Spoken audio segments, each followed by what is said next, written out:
cornes rouges, fourche, queue pointue. Le stéréotype du diable, comme une sorte de figure caricaturale, n'a pas grand-chose à voir avec la réalité. Satan le diable est un être spirituel puissant qui exerce une influence importante sur le monde qui nous entoure. Il ne s'agit pas d'un simple symbole du mal ou d'une simple représentation abstraite du péché ou de la tentation. Satan est une entité réelle, vivante et personnelle qui s'efforce de résister au plan de Dieu, de corrompre la vraie foi et de détruire l'humanité. Pourtant, malgré tout ce que les gens savent ou pensent savoir sur le diable, une question se pose inévitablement. Nous y répondrons aujourd'hui. Rejoignez-nous dans cet épisode du Monde de demain où nous posons et répondons à la question « D'où vient Satan ?»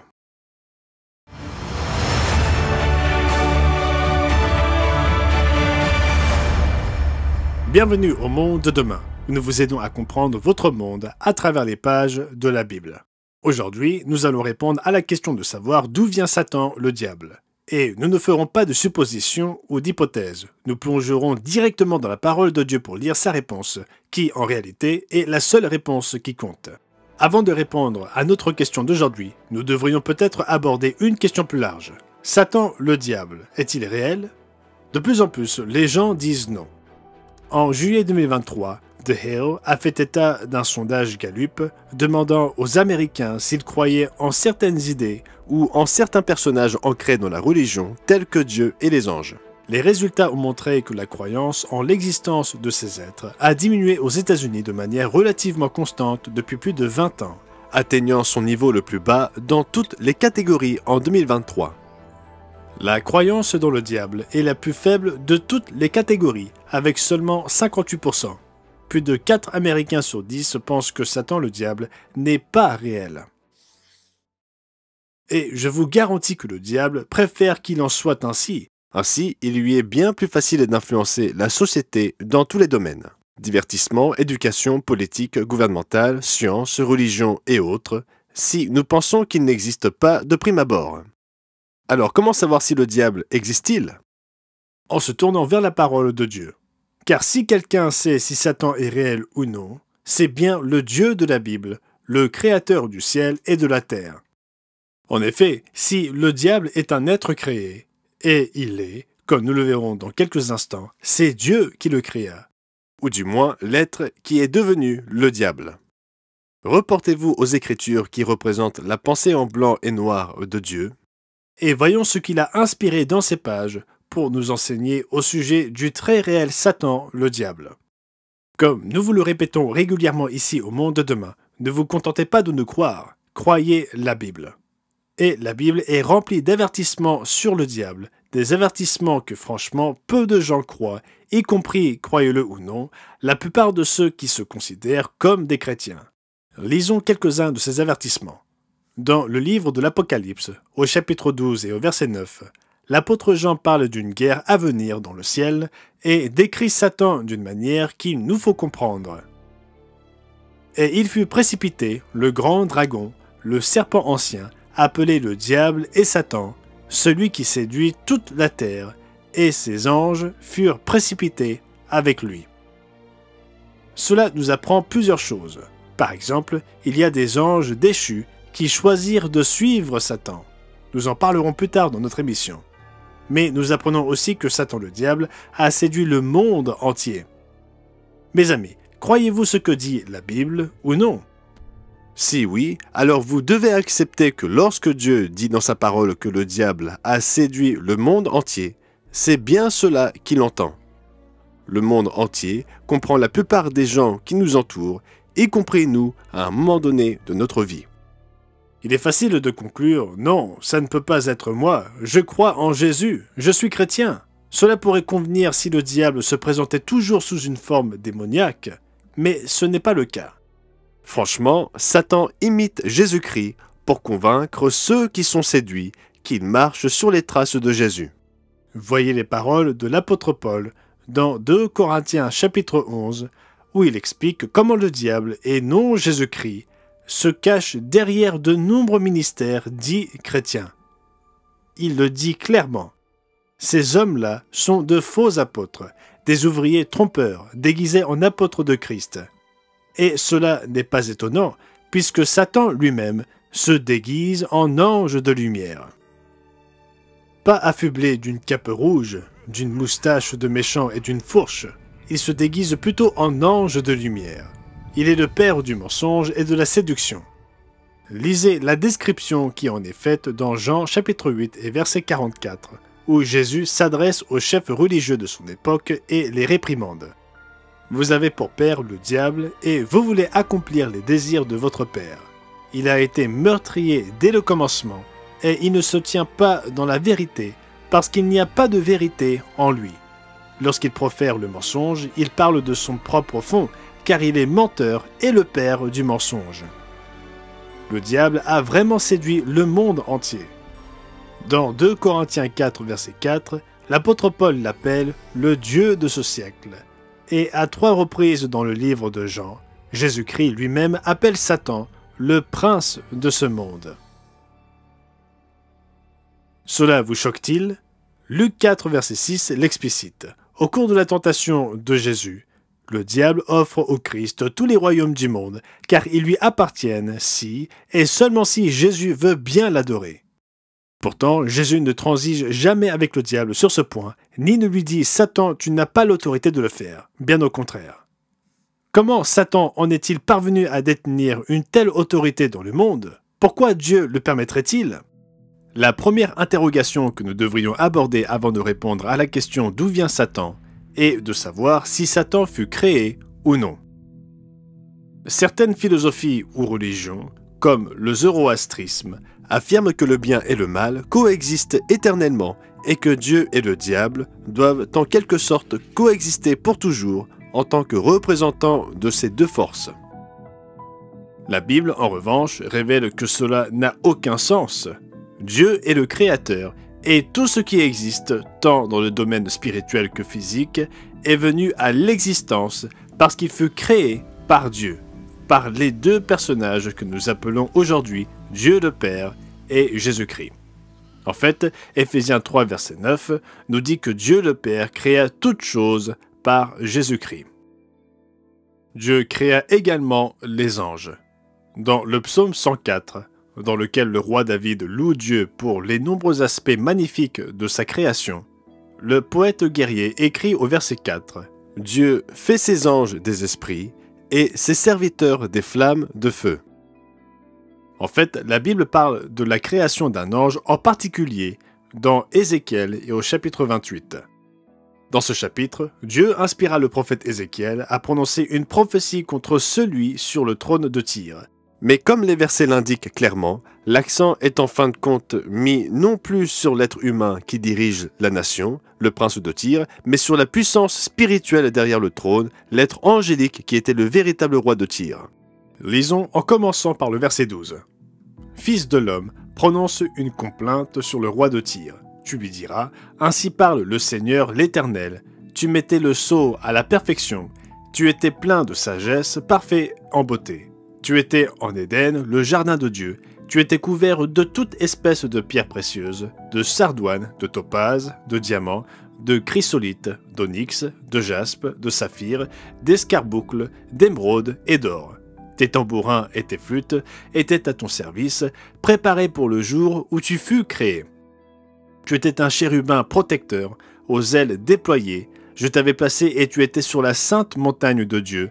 Tu marchais au milieu des pierres étincelantes. Tu as été intègre dans tes voies, depuis le jour où tu fus créé, jusqu'à celui où l'iniquité a été trouvée chez toi. Ésaïe 14, verset 12, qualifie cet être d'astre brillant ou Lucifer, et c'est lui qui devint l'ange déchu, Satan le diable. Mais remarquez dans Ézéchiel chapitre 28 qu'il s'agit clairement d'une création remarquable. Il est clair que Dieu le créa sage, beau, habile et intègre, ou parfait dans ses voies. Mais il arriva un temps où l'iniquité, c'est-à-dire le péché, se trouva en lui. La nature de ce péché est abordée plus en détail dans Ésaïe chapitre 14. Mais d'abord, prenons le temps d'examiner ce passage d'Ézéchiel, parce qu'il répond à des questions importantes que beaucoup de gens se posent au sujet de Dieu et du diable. Par exemple, certains se demandent, si le diable est si mauvais, pourquoi Dieu le créa-t-il? Pourquoi Dieu créerait-il un ange si mauvais? Nous voyons ici dans Ézéchiel que Dieu n'a rien fait de tel. Dieu ne créa pas le diable comme une sorte d'ennemi maléfique à tout ce qui est bon. Il l'a créé merveilleux, glorieux et intègre. Regardez à nouveau. Ézéchiel écrit qu'avant que l'iniquité ne soit trouvée en lui, Lucifer était le sceau à la perfection, plein de sagesse, parfait en beauté. Il était même un chérubin protecteur aux ailes déployées sur le trône de Dieu et était intègre dans ses voies depuis le jour où il fut créé. Dieu ne créa pas une incarnation du mal, il créa quelque chose de bon et de beau. Toute affirmation selon laquelle Dieu aurait créé quelqu'un de foncièrement mauvais à dessein est erronée selon la Bible. Dans Apocalypse 15 et au verset 3, nous voyons un cantique interprété par les saints ressuscités et glorifiés à la fin de cette ère, disant quelque chose d'important à propos de Dieu. Et ils chantaient le cantique de Moïse, serviteur de Dieu, et le cantique de l'agneau, en disant « Tes œuvres sont grandes et admirables, ô Seigneur Dieu Tout-Puissant. Tes voies sont justes et véritables, ô Roi des saints. » Oui, ses œuvres sont grandes et admirables, ses voies sont justes et véritables. Il ne créa pas un Satan maléfique. Lucifer fut créé beau et avec le potentiel de faire de bonnes actions. En fait, la Bible ne dit-elle pas la même chose de nous? Dans Éphésiens chapitre 2 et au verset 10, Dieu nous dit à vous et à moi, « Car nous sommes son ouvrage, ayant été créés en Jésus-Christ pour de bonnes œuvres, que Dieu a préparées d'avance afin que nous les pratiquions. » Oui, vous et moi avons été créés pour de bonnes œuvres. Cependant, l'histoire de l'humanité, et si nous sommes honnêtes, même l'histoire de nos propres vies, révèle que le fait d'être créé avec le potentiel de faire de bonnes œuvres et le fait de choisir de faire ces bonnes œuvres sont deux choses très différentes. Lucifer fut créé avec la mission d'accomplir de bonnes œuvres, mais comme l'indique le passage d'Ézéchiel, l'iniquité a été trouvée chez lui. Quel péché s'est donc-il trouvé en Lucifer pour l'abaisser à ce point? Qu'est-ce qui a pu faire qu'un être beau, parfait, doté d'une telle sagesse et d'une telle majesté, comme l'était cet être angélique, devienne l'amère et démoniaque Satan le diable, complètement corrompu et résolu à détruire, s'il le pouvait, le plan de Dieu et le peuple de Dieu? La Bible présente le diable pour la première fois dans Genèse 3, lorsqu'il se manifesta comme un serpent et incita nos premiers parents à pécher dans le jardin d'Éden. C'est-à-dire que dès le jardin d'Éden, il était déjà l'adversaire. Pourtant, nous lisons aussi qu'il n'a pas toujours été ainsi et qu'à un moment donné, l'iniquité s'est trouvée en lui. Nous lisons qu'au début de sa création, il était intègre, parfait et beau. Qu'est-ce qui le transforma? Eh bien, si l'on peut le résumer en un seul mot, ce serait l'orgueil. Au 1er siècle, l'apôtre Paul conseilla à Timothée de nommer des hommes à des postes d'autorité dans l'Église, en stipulant que ce ne soit pas un converti de fraîche date, de peur qu'il ne se laisse aveugler par l'orgueil et ne tombe sous la même condamnation que le diable. Oui, même le plus grand des archanges fut corrompu par l'orgueil. Ceci est expliqué dans Ézéchiel chapitre 28 et verset 17, où, s'adressant au diable, Dieu dit « Ton cœur s'est élevé à cause de ta beauté, tu as corrompu ta sagesse par ton éclat. »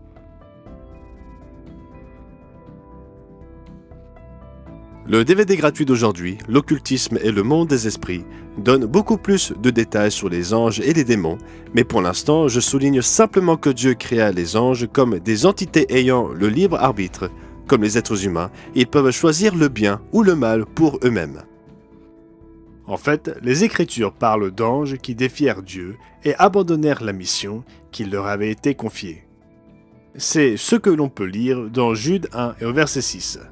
Par exemple, qu'il, Dieu, a réservé pour le jugement du grand jour, enchaînés éternellement par les ténèbres, les anges qui n'ont pas gardé leur dignité, mais qui ont abandonné leur propre demeure. Nous en apprendrons davantage sur leur demeure dans un autre passage que nous lirons dans un instant. Mais tout d'abord, notons que l'apôtre Pierre fit référence à ces anges dans 2 Pierre chapitre 2 et au verset 4. Dieu n'a pas épargné les anges qui ont péché, mais s'il les a précipités dans les abîmes de ténèbres, ou en grec Tartarus, un état de restriction, et les réserve pour le jugement.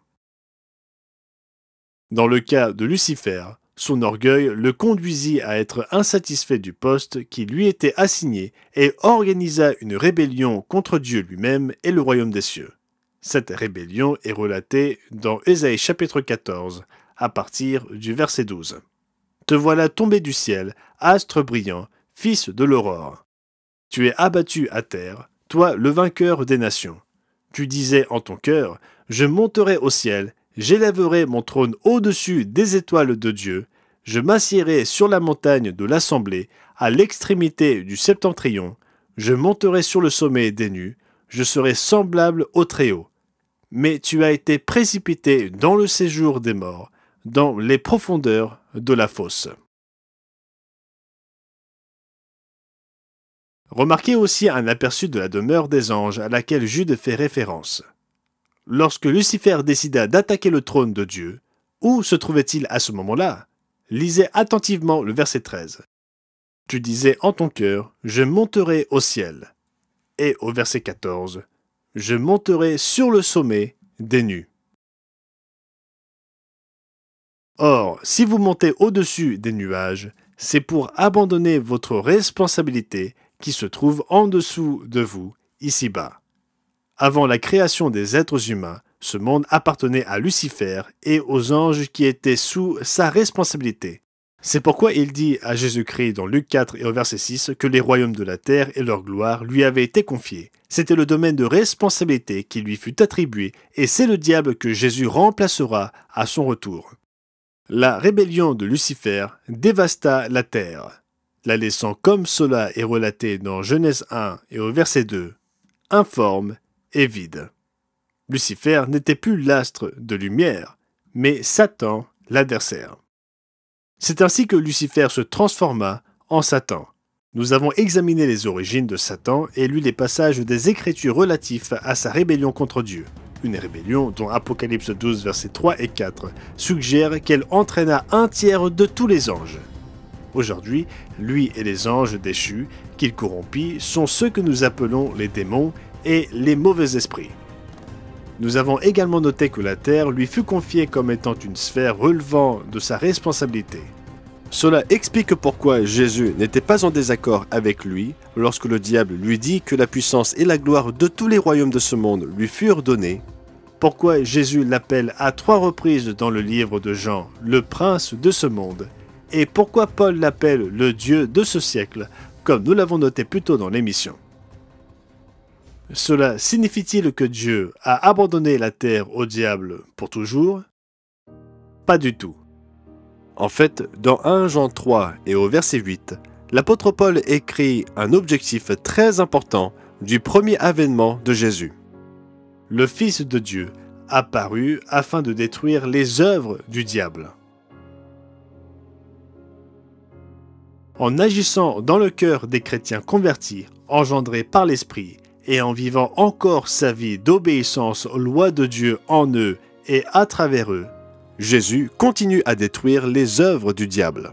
Et lorsqu'il reviendra, le Christ glorifié fera un pas de géant pour libérer l'humanité toute entière de l'influence du diable. Cette étape est décrite dans Apocalypse chapitre 20. Puis je vis descendre du ciel un ange qui avait la clé de l'abîme et une grande chaîne dans sa main.